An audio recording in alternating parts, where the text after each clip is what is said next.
Hi, my name is Jonathan from Patriot Machine Tools. We're going to be doing an installational video on our manufactured stainless steel pin sets. We're going to be installing it on a Glock Gen 4 today, and we're going to have a couple tools that we're going to end up using. We're going to be using our Glock tool, and we're going to be using a roll of tape as a block. Now let's get into what pins we're going to be using. We're going to be using our trigger pin. We're going to be using our locking block pin, which has a slight ridge on it, which is your third pin that goes up here. We'll get into it a little later in the video. This particular pin set has 3 trigger housing pins.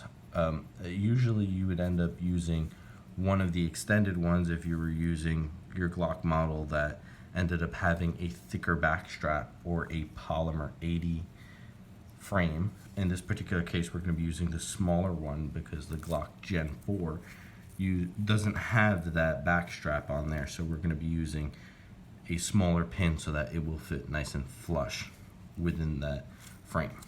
In the case of a Polymer80 frame, such as this one, this is a compact frame that we have also done the installation on.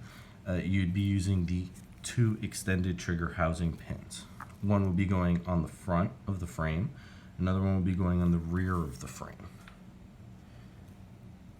So what we're going to do is we're going to make sure that it is unloaded safe. We're going to field strip this by pulling it back and pulling the lever down. We're going to set the slide over there. We're going to grab our frame. We're going to grab our roll of tape, and we're going to put the frame right on the tape. So we're going to start by taking the trigger housing pin out. You should come with no force whatsoever. You may have to do a slight tap on a hammer if you're working on a Polymer80 frame, because those holes will usually be very tight according to the smaller drill bits. You can ream it out a little bit so that you can run it, but on a Glock Gen 4 or any of the other factory Glock frames, you shouldn't have any of those issues whatsoever.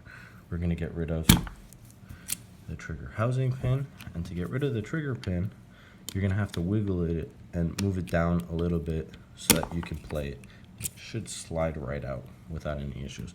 We're going to take our slide stop out for the moment, and we'll reinstall that later on in the video. So we're going to take our small trigger housing pin, and that should fit pretty snug, no problem.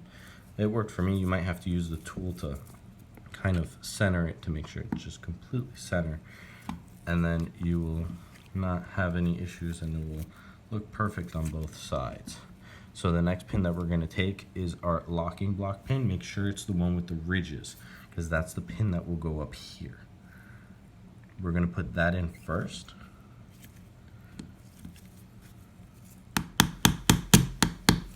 Should have a click in there.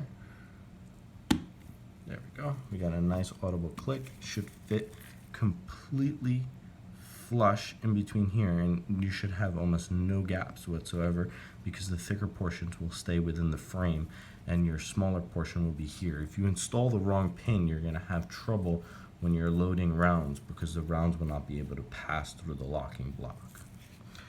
And then we're going to reinstall our slide lock into the frame. Make sure you get it within the little groove right over here, and you want the spring to go underneath your trigger locking block thing, excuse me. So what I like to do is I like to run the tool between here just to make sure that the holes are all lined up. So once I do that, I end up flipping it over to the other side so that I can install the trigger pin without any issues whatsoever. Should slide right in and you'll have a click. Once there's the click, you're all done. You got your 3 pins installed. It looks absolutely great. Now let's put our slide back on, and we're ready to use and ready to go out to shoot some rounds. Thank you very much, and we hope that you go on to our website, www.patriotmachinetools.com, and you check out all the products that we manufacture and the products that we carry.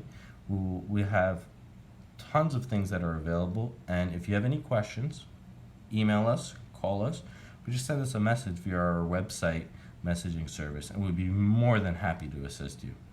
Thank you very much and have a wonderful day.